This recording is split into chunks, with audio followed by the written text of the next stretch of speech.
नमस्कार दोस्तों, GK Arjun sir YouTube channel पे आपका एक बार फिर स्वागत है। मिशन टीजीटी परीक्षा 2021 भूगोल भाग 11 में और चैप्टर का नाम है स्थल मंडल 1।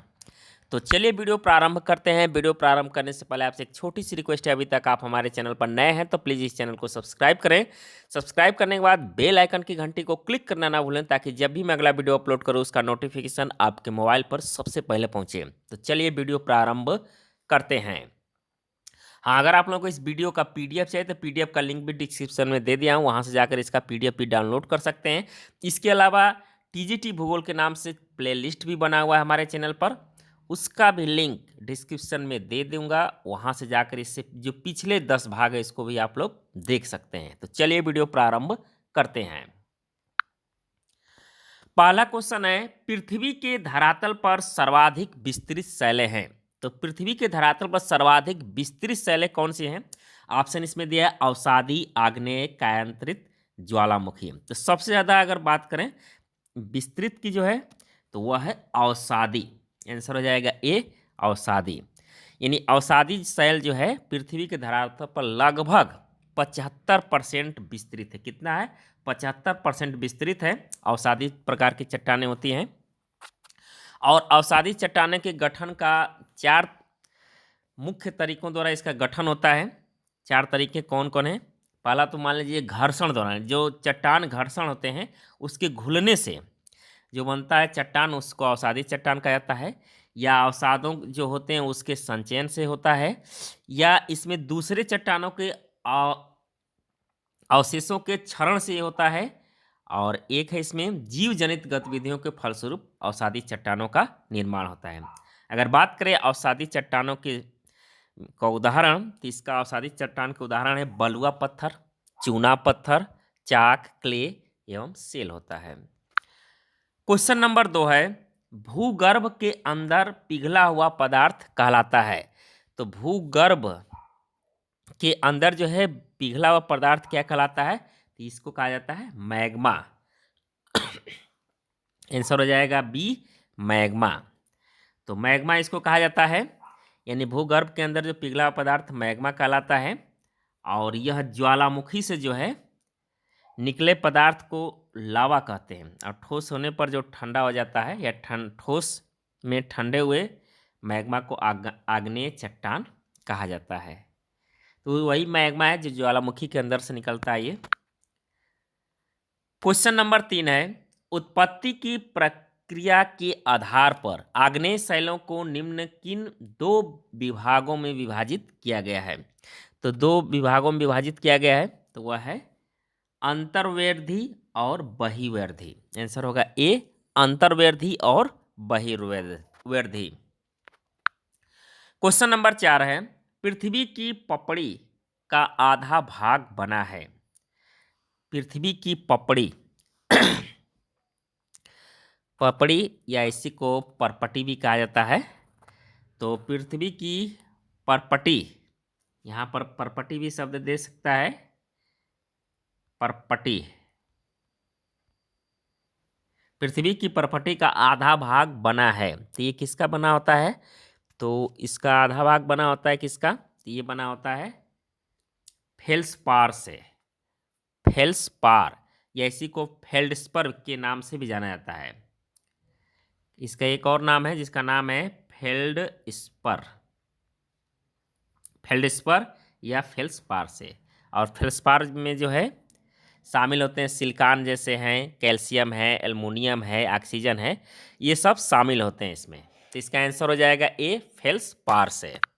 क्वेश्चन नंबर 5 है, निम्नलिखित में से कौन सी शैल भूपटल की प्राचीनतम शैल है? तो कौन सी शैल जो है भूपटल की जो है प्राचीनतम शैल है? तो वह शैल का नाम है आग्नेय शैल। आंसर हो जाएगा बी, आग्नेय शैल। क्वेश्चन नंबर 6 है, निम्नलिखित में से कौन सा समूह आग्नेय शैलों का रूपांतरित रूप है? तो इसमें समूह पूछा है, तो वह समूह का नाम है सर्पेंटाइन, सर्पेंटाइन, नीस, सिस्ट। आंसर हो जाएगा सी।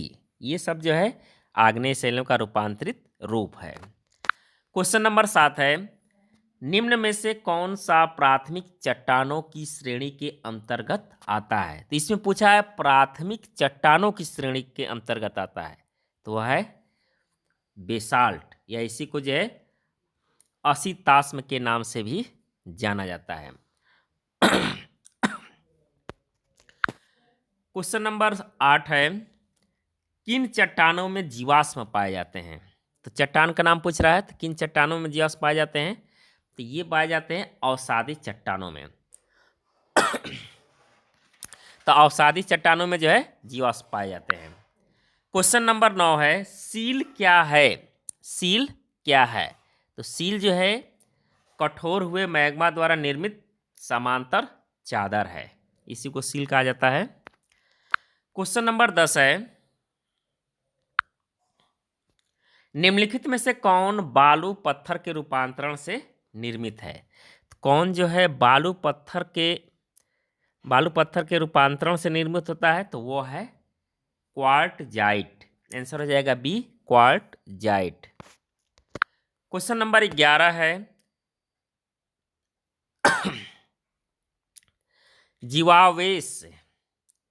जीवावेश वनस्पतिक अवशेष तथा अन्य सूक्ष्म जीवावेश किसमें पाए जाते हैं?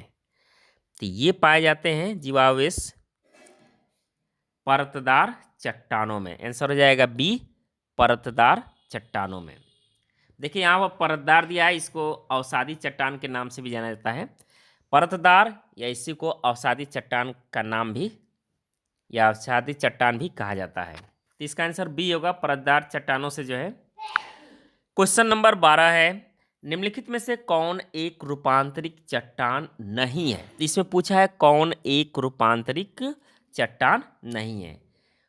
तो संगमरमर है रूपांतरिक, स्लेट भी है, क्वार्टजाइट भी है, बलुआ पत्थर। आंसर होगा इसमें डी, बलुआ पत्थर जो है रूपांतरित चट्टान का उदाहरण नहीं है।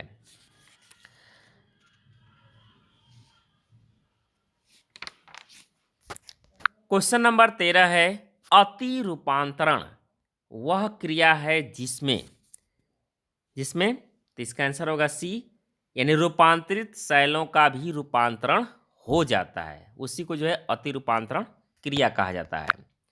क्वेश्चन नंबर 14 है, निम्नलिखित में से कौन सी कायांतरित चट्टान नहीं है?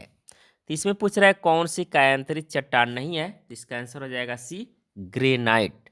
ग्रेनाइट जो है आग्नेय चट्टान है, ये कायांतरित चट्टान नहीं है।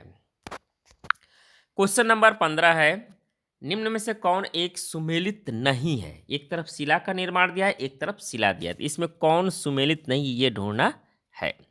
तो चलिए देखते हैं, अंतर्वेदी आग्नेय डायोराइट ये तो सही सुमेलित है, बहिर्वेदी आग्नेय ग्रेनाइट ये सही सुमेलित नहीं है, बहिर्वेदी ग्रेनाइट ये सुमेलित नहीं है। इसके अलावा जो है अवसादी पीट ये भी सुमेलित है, कायांतरिक क्वार्टजाइट ये भी सुमेलित है, तो इसका आंसर हो जाएगा बी।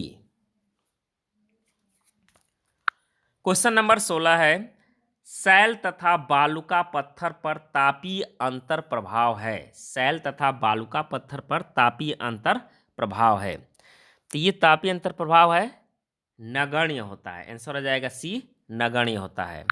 क्वेश्चन नंबर 17 है, लोपोलिथ तथा फैकोलिथ किस वर्ग की चट्टानें हैं? तो लोपोलिथ और फैकोलिथ किस वर्ग की चट्टानें हैं? तो ये चट्टान का वर्ग है जिसका नाम है आग्नेय शैल। आंसर होगा ए, आग्नेय शैल। क्वेश्चन नंबर 18 है, समानतः कैल्शियम कार्बोनेट की चट्टानों का अपरदन निम्न में से किसके द्वारा होता है? तो समानतः जो कैल्शियम कार्बोनेट की चट्टानें हैं उसका अपरदन निम्न में से किसके द्वारा होता है? तो ये होता है भूजल द्वारा। आंसर हो जाएगा डी, भूजल द्वारा। यानी जो कैल्शियम कार्बोनेट की चट्टानें का अपरदन होता है ज़्यादातर भूजल के माध्यम से होता है। क्वेश्चन नंबर 19 है, ज्वालामुखी उद्गार के निम्नलिखित प्रकारों में से कौन सा एक प्राय विस्फोट नहीं होता है? तो वो है हवाईयन। आंसर हो जाएगा बी, हवाईयन, यानी हवाई तुल्य जो ज्वालामुखी होती है उद्गार, ये जो है विस्फोट प्रवृत्ति के नहीं होते हैं और इनका उद्गार जो है शांत ढंग से होता है, तो वह है हवाईयन। क्वेश्चन नंबर 20 है, विश्व में सर्वाधिक ज्वालामुखी किस पेटी में पाए जाते हैं? तो विश्व में सर्वाधिक जो ज्वालामुखी हैं किस पेटी में पाए जाते हैं? तो वो पाए जाते हैं परिप्रशांत पेटी में। आंसर हो जाएगा डी, परिप्रशांत पेटी में। यह ज्वालामुखी जो है प्रशांत महासागर के ज्वालावृत्त अथवा इसी को फायर ऑफ पैसिफिक कहते हैं में पाया जाता है।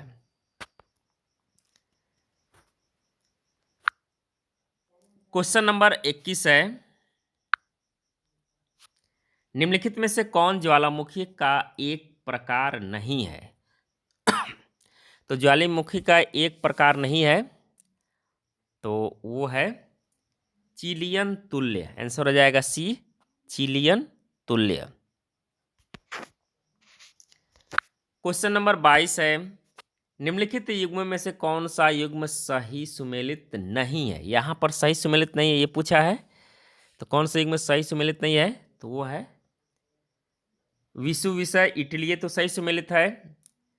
इरेबस अलास्का, ये सही सुमेलित नहीं इसमें, इरेबस अलास्का, तो ये इरेबस अलास्का नहीं है, ये जो है अंटार्कटिका महाद्वीप के रास द्वीपीय क्षेत्र में अवस्थित सक्रिय ज्वालामुखी है और यहाँ पर दिया अलास्का, तो ये गलत है। इसके अलावा कोटोपैक्सी इक्वेडोर ये सही सुमेलित है, मोनोलोवा हवाई द्वीप ये भी सही सुमेलित है। इसका आंसर हो जाएगा बी, इरेबस अलास्का ये सही सुमेलित नहीं है, रास द्वीप में है इरेबस। क्वेश्चन नंबर 23 है सुमेलित करने के लिए, चलिए इसको भी सुमेलित करते हैं। निम्नलिखित को सुमेलित कीजिए तथा नीचे दिए गए कूट से सही उत्तर को चयन कीजिए। एक तरफ स्थान का नाम दिया है, एक तरफ ज्वालामुखी की संख्या दिया है। तो क्यूराइल द्वीप, तो क्यूराइल द्वीप जो है और इसकी दिया है कि संख्या जो सुमेलित करना है, ज्वालामुखी की संख्या 45 है, फिलीपाइन की 25 दिया है, अलास्का प्रायद्वीप की 40, जापान द्वीप समूह का 300, ये सब ज्वालामुखियों की संख्या दिया है इधर। तो इसमें कौन सा सही सुमेलित है? तो क्यूराइल द्वीप देखिए, इसका ए का 45 ये सही सुमेलित है, फिलीपाइन का 25 है यानी 25 से अधिक है, अलास्का प्रायद्वीप में ज्वालामुखी की संख्या 40 है यानी 40 से भी अधिक हो सकता है, ये लगभग में दिया गया है इसमें, और जापान द्वीप समूह में 300 ज्वालामुखियाँ हैं। तो इसका क्रम से मिला है, तो इसका आंसर हो जाएगा बी, 1 2 3 4 इसमें क्रम से सुमेलित है। क्वेश्चन नंबर 24 है सुमेलित करने के लिए, चलिए इसको भी सुमेलित करते हैं। एक तरफ जो है ज्वालामुखी का नाम दिया है, एक तरफ अवस्थित, यानी कौन सा ज्वालामुखी कहाँ पर अवस्थित है? तो लाकी ज्वालामुखी कहाँ पर है? तो लाकी ज्वालामुखी है आइसलैंड में, आंसर हो जाएगा इसका ए का 4, आइसलैंड। अनसेन ज्वालामुखी कहाँ पर है? तो अनसेन है जापान में, यानी बी का 3, तो ए का 4 बी का 3 एक ही इसमें मिल रहा है, तो इसका आंसर ए होगा। इसके अलावा देख लीजिए तंबूरा, तंबूरा इंडोनेशिया में ज्वालामुखी स्थित है। नवादो डेल रूज ये है कोलंबिया में। तो ये ज्वालामुखियाँ हैं जो अवस्थित हैं, तो इसका आंसर ए सही सुमेलित है। क्वेश्चन नंबर 25 है और अंतिम क्वेश्चन है आज के लिए। निम्नलिखित में से कौन सा युग्म सही सुमेलित नहीं है? तो कौन सा युग्म जो है इसमें पूछा है कि सही सुमेलित नहीं है, तो इसमें चलिए देखते हैं कौन सा युग्म सही सुमेलित है। स्ट्राम्बोलियन ज्वालामुखी सिसिली ये तो सही सुमेलित है। इसके अलावा वाल्केनियन ज्वालामुखी लिपारी द्वीप ये भी सही सुमेलित है, लिपारी द्वीप में है। पालिनियन ज्वालामुखी हवाई द्वीप ये जो है गलत है, हवाई द्वीप में नहीं है, ये द्वीप है मार्टिनिक द्वीप, मार्टिनिक द्वीप है ये, तो ये गलत है। इसके अलावा विषुविषय ज्वालामुखी इटली ये भी सही सुमेलित है, तो इसमें आंसर होगा सी, ये सही सुमेलित नहीं है। तो ये थे क्वेश्चन आज के लिए। तो उम्मीद करता हूँ कि वीडियो आपको पसंद आया होगा, पसंद आया तो इसको लाइक करें, अपने दोस्तों के अधिक से अधिक शेयर करें। धन्यवाद दोस्तों, जय हिंद, वंदे मातरम।